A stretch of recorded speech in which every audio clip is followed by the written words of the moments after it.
বৌমা যখন বার হয়। মা আপনি এখানে? হ্যাঁ বাবা আমি এখানে। তো বলো কি দরকার তোমার? না বলছি আমি একটু বার হচ্ছি, একটু দরকার আছে। এখন এই অবেলায়? কিন্তু মা এখন তো সবে বিকেল 4টে। 4টার সময় বার হয়ে যদি আমি অ্যাডমিটটা নিয়ে আসি তো তাতে কি হয়েছে? যতই এখন বিকেল 4টে হোক, এখন তো অবেলা।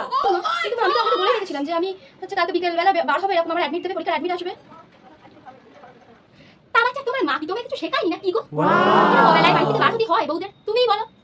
ওকে যতই পরীক্ষা দাও না কেন, ওর সাথে তো আমাদের কোনো লাভ নেই। আর একটা কথা শুনে রাখো বাচ্চা, আমার বিয়ে 15 বছর পরে আমি বাড়ি বাইরে পা রেখেছিলাম, জানো তো তুমি?